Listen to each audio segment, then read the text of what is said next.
If you ask almost anyone today to name the most influential rock act of all time, the answer is practically a reflex: the Beatles. But back in 1963, the consensus among the industry's highest gatekeepers was entirely different.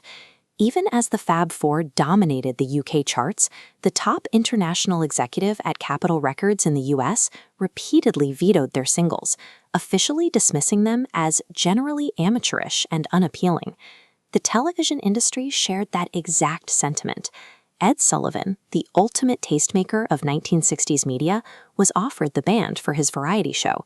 He turned them down flat, not once, but twice. The most powerful music and media executives of the era stared directly at a massive generational shift and saw nothing. The dam only broke because of a sheer accident. Sullivan happened to be at a London airport when he witnessed a rabid, screaming mob of teenage girls waiting for the band to return from Sweden. The sheer, chaotic emotion of the crowd finally convinced him to book the lads. Seeing the massive television platform opening up, Capitol Records finally released I Wanna Hold Your Hand in America. This move was driven by calculated corporate opportunism rather than artistic belief. And even when the band finally played The Sullivan Show to record-breaking audiences, the insiders remained unimpressed. The show's own musical director scoffed, claiming the only thing different about them was their hair, and giving them a year before they faded out.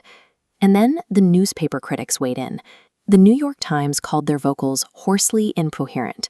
The Washington Post described them as imported hillbillies who sounded like alley cats and agony. The Boston Globe promised readers that if they just ignored the band, they would go away and eventually go bald. These were the premier arbiters of taste for the entire country.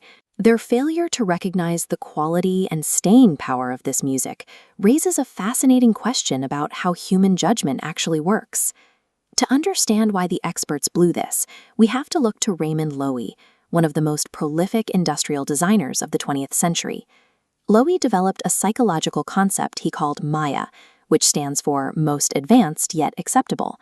He realized that consumers are biologically torn between two opposing forces: neophilia, a deep curiosity for new things, and neophobia, an innate fear of the unfamiliar.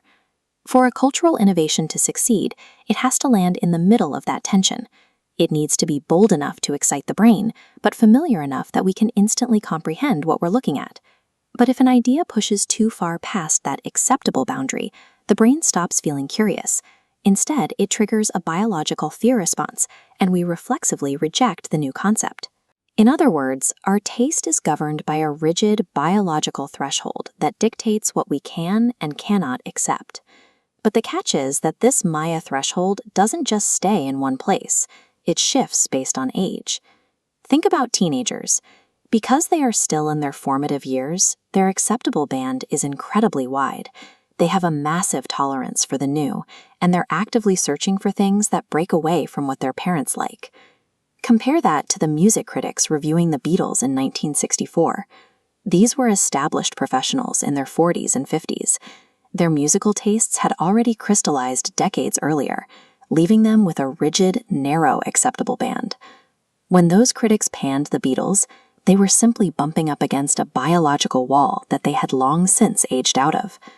Listen closely to those early critiques, and you can hear the exact moments the music breached that wall.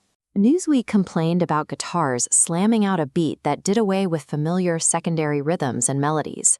The reality was quite the opposite. As music historians have pointed out, the Beatles were constantly learning, growing ambitious in the studio, and willing to take massive creative risks on every track. Critics attacked the band because they were dragging rock music forward at a velocity that an older, established brain could not process. And that is the great irony of the gatekeeper. The process of becoming a seasoned expert inherently solidifies your preferences, making you the least equipped person in the room to recognize actual, rapid innovation. Of course, all that elite gatekeeping proved utterly useless against reality. I Wanna Hold Your Hand quickly sold 1 million copies, and Beatlemania consumed America. Over the next few years, the band would drop masterpieces like Sgt. Pepper's and Abbey Road, leaving the critics who initially mocked them cemented on the wrong side of history. This proves the old adage that nobody knows anything. Having encyclopedic expertise in what was does not grant you the vision to see what will be. So the next time you encounter a jarring new trend, an unusual piece of art, or a confusing new technology, pay attention to your immediate reaction.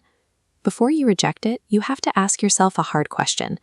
Is this actually bad, or has it just crossed your personal Maya threshold? Because to see the future clearly, you have to remain willing to be shocked.